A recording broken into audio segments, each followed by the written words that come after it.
Hello students, question discuss करते हैं। A position time graph of a particle is given as sine curve. ये sine curve दे रखा है और what will be the velocity. तो देखिए इसके दो मेथड है। मेथड वन, देखिए जो वेलोसिटी होता है वो होता है slope to position time graph, that is D X by D T. तो स्टार्टिंग में देखिए इसका स्लोप सबसे ज़्यादा नेगेटिव है। उसके बाद क्या होगा, स्लोप नेगेटिव में से कम होते होते ज़ीरो होगा, फिर पॉजिटिव की तरफ मूव करेगा। तो ऐसा ग्राफ चूज़ करिए कि जहाँ पे वेलोसिटी पहले सबसे ज़्यादा नेगेटिव, फिर उसके बाद ज़ीरो को अप्रोच करे नेगेटिव होते हुए। तो वो ग्राफ सिर्फ इसके अकॉर्डिंग जो मैच कर रहा है वो यही है, तो इसलिए इसका ऑप्शन सी मैच कर जाएगा।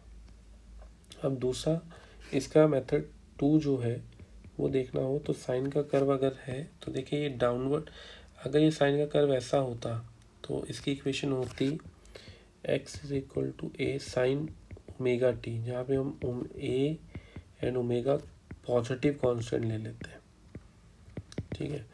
और अगर ये नेगेटिव है, नीचे से स्टार्ट हो रहा है, तो बस नीचे आगे नेगेटिव साइन लगा दीजिए। तो इसको डिफ्रेंशिएट करिए, v आ जाएगा D X by D T. Differentiate करेंगे तो ये आ जाएगा minus A omega cos omega T. Similarly cos omega T का ग्राफ जो है वो इस तरह से फॉर्म होता है, और नेगेटिव है तो आपके पास ये डाउन कॉस का जो ग्राफ है वो इस तरह से बनेगा, और नेगेटिव है तो यहाँ से नीचे से स्टार्ट होगा। तो आपका नेगेटिव आपको लेना है, तो नेगेटिव अगर लेना है तो क्या होगा, तो यहाँ से ऐसे मूव करेगा, ठीक है, तो इस तरह से। तो इसलिए सी ऑप्शन ही मैच कर रहा है। तो नेक्स्ट क्वेश्चन की तरफ मूव करते हैं। नेक्स्ट क्वेश्चन ये है आपके पास, तो एक ट्रक है जो एक्सलेशन 5 मीटर पर सेकंड स्क्वायर से एक्सलेट करते हुए जा रहा है फॉर 1 सेकेंड। उसके ऊपर एक ब्लॉक रखा है, जिस ब्लॉक और ट्रक के बीच में कोएफिशिएंट फ्रिक्शन जो है वो 0.2 है।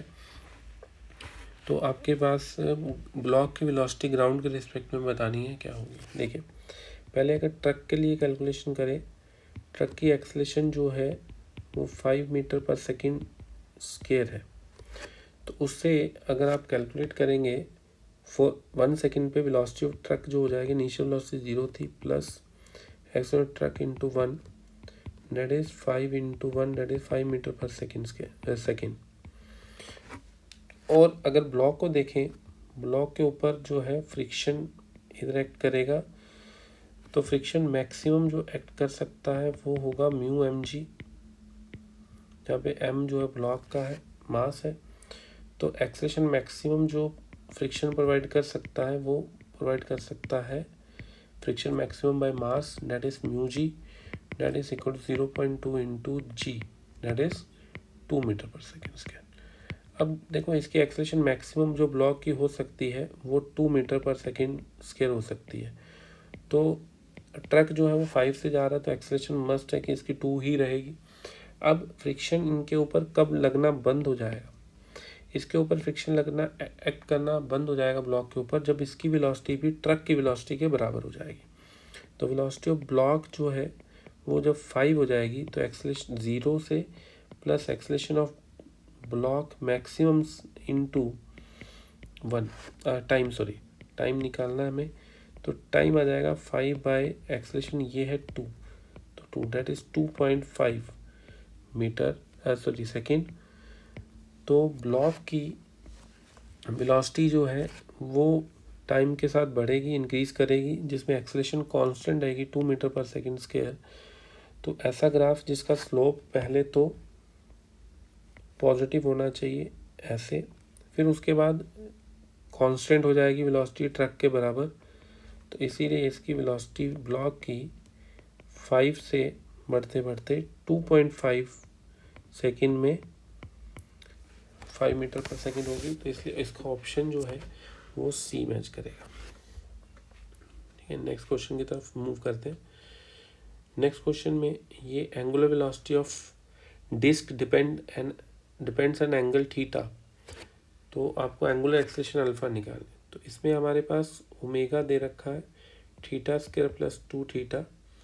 तो इससे D omega by D theta अगर कैलकुलेट करें तो ये आ जाएगा 2 थीटा प्लस 2। तो आपको अल्फ़ा कैलकुलेट करना है। अल्फ़ा दो एक्सप्रेशन में लिखा जाता है, D omega by D T और alpha is equal to omega D omega by D theta. तो आपको अकॉर्डिंग टू क्वेश्चन प्रोसीड करना है। तो आपका ये एक्सप्रेशन ही काम का है। तो ये आ जाएगा ओमेगा की वैल्यू रखिए theta square plus 2 theta into D theta by D omega by D theta plus 2। तो थीटा की वैल्यू आप 1 रेडियन रखेंगे। तो कैलकुलेट करें अल्फ़ा, दैट इज़ 1 का square plus 2 into 1 into 2 into 1 plus 2, that is 3 into 4 12 radian पर second square. तो इसका आंसर जो है वो सी ऑप्शन मैच कर रहा है। नेक्स्ट क्वेश्चन की तरफ मूव करते हैं। If a particle t second less acquire a velocity v more in falling through the same distance starting from rest on two planets where the acceleration due to gravity are 2g 8g respectively। देखिए यहाँ पे अगर मैं बात करूँ planet 1 है जो, उसमें एक्सेलेरेशन जो है वो a1 डाउनवर्ड जो कि 2g है। यहाँ से बॉल को अगर ड्रॉप किया जाए, u1 0 है, तो कुछ डिस्टेंस ट्रेवल करने पे जो s है, बॉल को जो टाइम t1 लग रहा है वो हो जाएगा root of 2s bye a1, जो कि root of 2s bye 2g।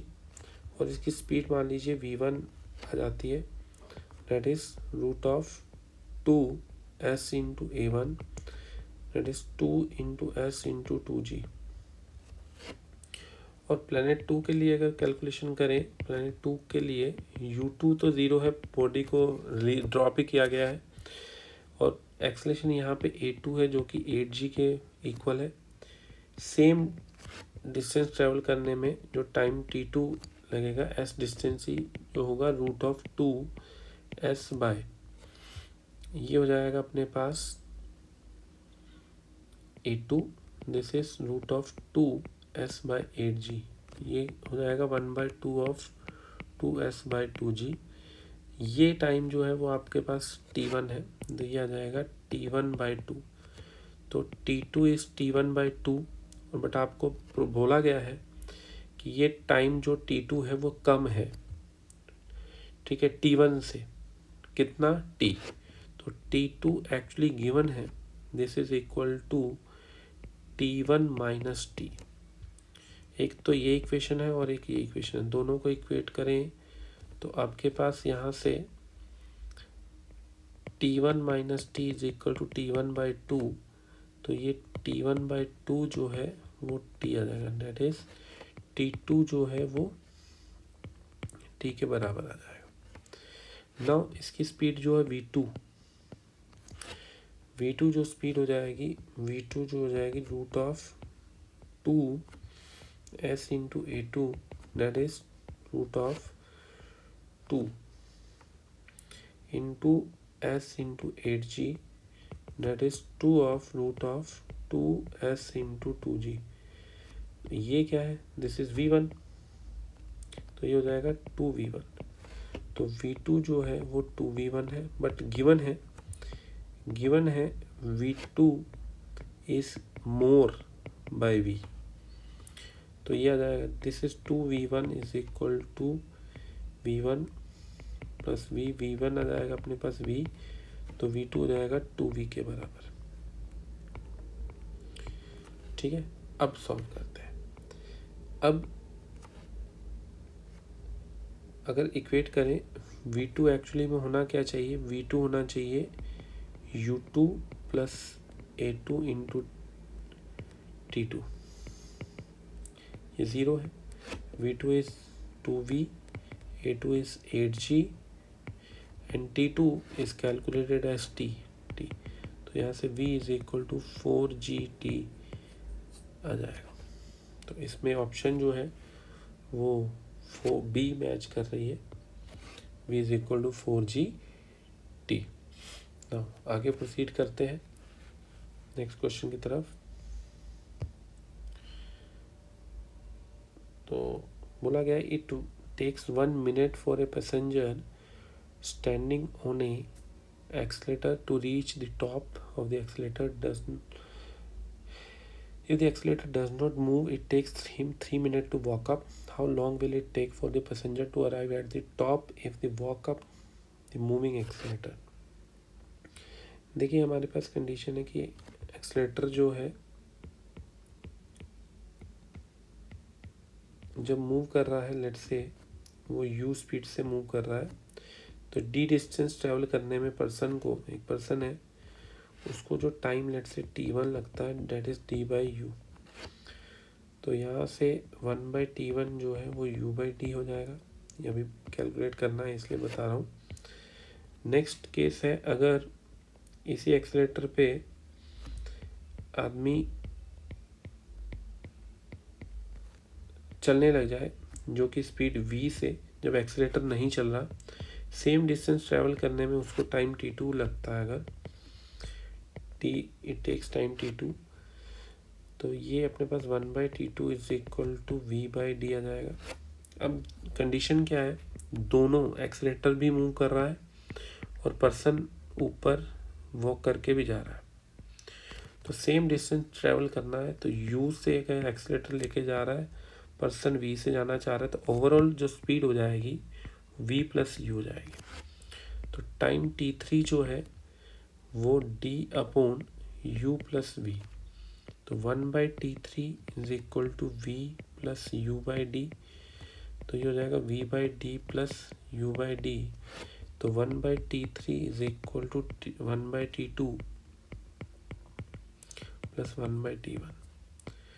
तो एक ये रिलेशन है टाइम t1 t2 t3 में, और t3 अगर आपको कैलकुलेट करना तो हो जाएगा t1 t2 upon t1 plus t2। तो t1 की वैल्यू जो है 1 मिनट है, और इसकी t1 is given as 1 minute और t2 is given as 3 minute. Calculate करेंगे तो यह आ जाएगा 1 + 3 that is 3/4 minute. 3/4 minute t3 is equal to 3/4 of 60 second, this will become 45 second.